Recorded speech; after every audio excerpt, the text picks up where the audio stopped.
तो भाजपा प्रदेशाध्यक्ष सीपी जोशी से खास बातचीत आपको सुनवाते हैं। लोकसभा चुनावों को लेकर बातचीत उनसे जारी है। हमारे एसोसिएट एडिटर ऐश्वर्य प्रधान उनसे बातचीत कर रहे हैं। आप सुनिए कि किस तरह से भारतीय जनता पार्टी का जीत का दावा उन्होंने किया।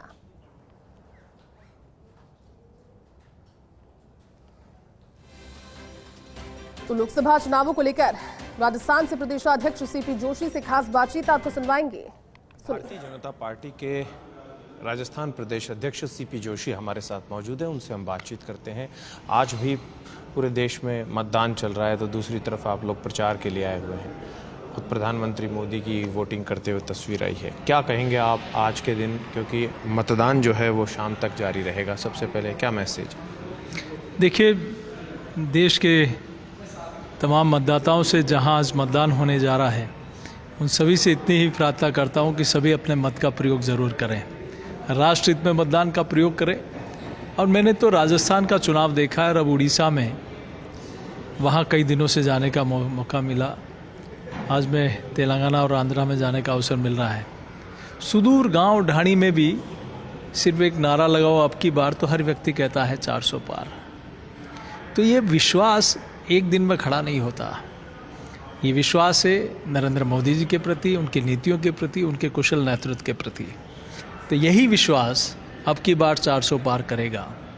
और ये विश्वास कब होता है? जब जो कहा जाता है उससे कई गुना ज़्यादा होता है। लोग, मैं हमेशा से बातचीत करता हूँ, तो सिर्फ राजस्थान की बात नहीं, उड़ीसा में भी जब मैं गांव ढाणियों सुदूर क्षेत्रों में गया तो लोगों ने कहा कि 60 सालों में सिर्फ हमने नारे और वादे सुने, लेकिन पहली बार मोदी जी की सरकार में वो हमें सुविधाएं मिली जो आज़ादी के इतने वर्षों तक नहीं मिल पाई। वो मूलभूत सुविधाएं मिली और यही विश्वास मोदी जी को फिर से प्रधान सेवक के रूप में पदासीन कराएगा। आप उड़ीसा से देर रात हैदराबाद आए, अब हैदराबाद से विजयवाड़ा जा रहे हैं, क्या नज़र आता है? हालांकि हिंदी भाषी लोगों से आपका ज़्यादातर संवाद होता है, हालांकि जो लोग हिंदी समझते हैं उनसे भी बातचीत करते हैं। क्या कार्यक्रम रहेगा आज और किस तरीके से आप मोटिवेट करेंगे वोट? देखिए, राजस्थान के लोग जितना अपनी जन्मभूमि से प्यार करते हैं उससे कई गुना ज़्यादा अपनी कर्मभूमि से प्यार करते हैं।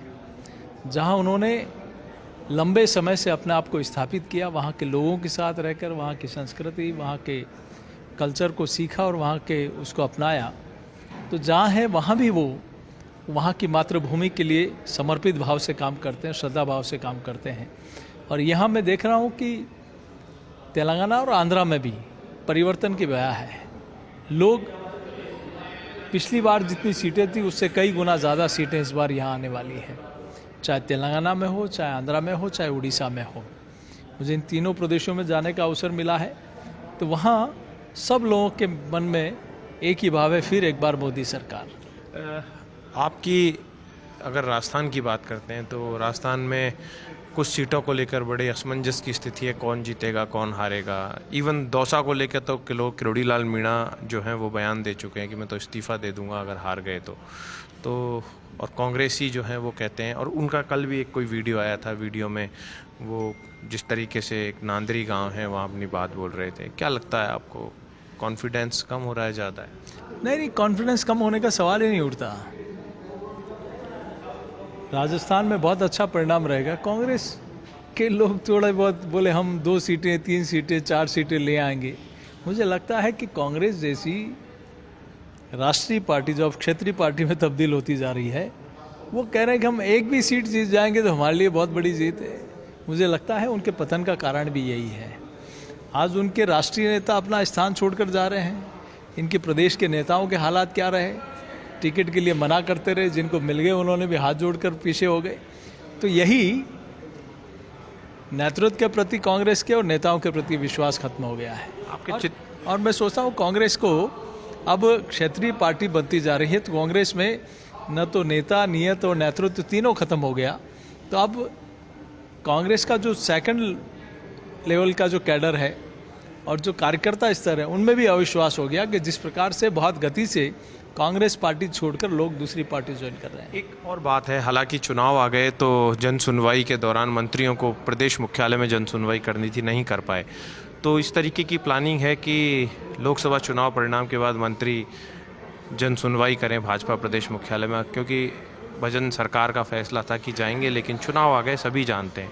उसके अलावा ऐसा कुछ समन्वय के लिए भी आप कोई टीम वगैरह बनाएंगे क्या? क्योंकि कार्यकर्ता होते हैं तो कई बार उनको लगता है कि हमारा काम नहीं हो पा रहा या हम मिल नहीं पा रहे, ऐसा कुछ प्लानिंग है? देखिए, सबसे पहले तो मैं माननीय मुख्यमंत्री जी का धन्यवाद अर्पित करता हूं कि हमने जो पार्टी का संकल्प पत्र बनाया था उसमें पहले 100 दिन के अंदर 45% संकल्पों को पूरा कर जनता को समर्पित कर दिया। जहाँ तक जनसुनवाई की बात है तो हमारी माननीय मुख्यमंत्री जी के साथ संयुक्त बैठक हुई थी, उसमें तय हुआ था कि पार्टी के कार्यालय में माननीय मंत्री महोदय और पार्टी के प्रदेश पदाधिकारी दोनों मिलकर सुनवाई करेंगे और वहाँ जो लोग आते हैं उनकी समस्या का समाधान करेंगे। तो ये चूँकि इलेक्शन आ गए तो इलेक्शन के जस्ट बाद इस काम को हम लोग मूर्त रूप देंगे और राजस्थान सुदृढ़ और स्वस्थ राजस्थान, सशक्त राजस्थान की परिकल्पना को जो काम हो रहा है वो बहुत आगे बढ़ेगा। तो कई बार कार्यकर्ताओं के सामने तकलीफ होती है कि ब्यूरोक्रेसी हावी हो रही है, ब्यूरोक्रेसी बहुत ज़्यादा हावी हो रही है, ऐसा कहते हैं। कई बड़े नेता भी बोल देते हैं पर्दे के पीछे या फिर मीडिया के सामने, ना अनौपचारिक बातचीत में। तो क्या ब्यूरोक्रेसी हावी हो रही है तो दूसरी तरफ ब्यूरोक्रेसी कहती है हम हावी नहीं है, या इस तरीके का कोई समन्वय बनेगा कि वरिष्ठ नेता हैं वो ब्यूरोक्रेसी से बात करें? क्योंकि सरकार में खुद मुख्यमंत्री तो बहुत ज़्यादा इन्वॉल्व नहीं हो सकते कार्यकर्ताओं की छोटी छोटी चीज़ों। नहीं, ब्यूरोक्रेसी हावी होने का सवाल ही नहीं उठता। और इवन भजनलाल जी की सरकार में तो जिन अधिकारियों ने गलत किया उनके खिलाफ सख्त एक्शन भी हुआ है। तो यहाँ एक लोकतांत्रिक तरीके से कार्यकर्ता और जनता की भावना के अनुसार माननीय मुख्यमंत्री जी काम कर रहे हैं और आगे भी इसका अच्छा स्वरूप जनता को देखने को मिलेगा। आपसे आखिर का एक महत्वपूर्ण सवाल, चित्तौड़गढ़ सीट को लेकर कई तरीके की चर्चाएं चली। चित्तौड़गढ़ में ऐसी चर्चाएं रही, हम नहीं कहेंगे कि कुछ नेता ऐसे कि वो आपको पीछे से सपोर्ट ना करके नुकसान कर रहे थे, ऐसे कई नेताओं की बात चलती है। मैं नाम नहीं लूँगा, हालांकि उनका नाम लेना मुनासिब भी नहीं है। क्या मानते हैं? देखिए, ये तो एक राजनीति का स्तर है, भगवान उन सबको लंबी उम्र दे। लेकिन मैं सोचता हूँ कि 10 वर्षों में मोदी जी के नेतृत्व में जो जनता ने सरकार पर हम सब लोगों के ऊपर विश्वास जताया, उस पर हमने 10 वर्षों में खरा उतरने का प्रयास किया और आगे भी 30 टर्म में भी जनता के सेवा में और क्षेत्र के विकास में कोई कमी नहीं रखेंगे। बाकी जिसका जैसा सोच है, मानसिकता है, वो वैसा काम करेंगे। चंद्रभान सिंह आक्या जो है उन्हें लेकर भी कई तरीके की बात चली कि आ गए, मन से साथ नहीं थे, इस तरीके की बातें भी आती है। क्या मानते हैं? क्योंकि कुछ लोग कहते हैं कि मन से साथ नहीं थे, आ गए, जो निर्दलीय खड़े हुए अपनी इतनी जल्दी बात को भूल कैसे सकते हैं, इस तरीके की कई बातें हुई। तो क्या आपको लगता है कि जो आपके साथ आए, बातचीत हुई तो उसका फ़ायदा मिला, और इस तरीके की बातों में कितना सच? देखिए, इसके बारे में तो मेरे से ज़्यादा आप लोग बता सकते हैं। मुझे जानकारी कम है, चूँकि मैं जनता के बीच में था, चुनाव लड़ रहा था।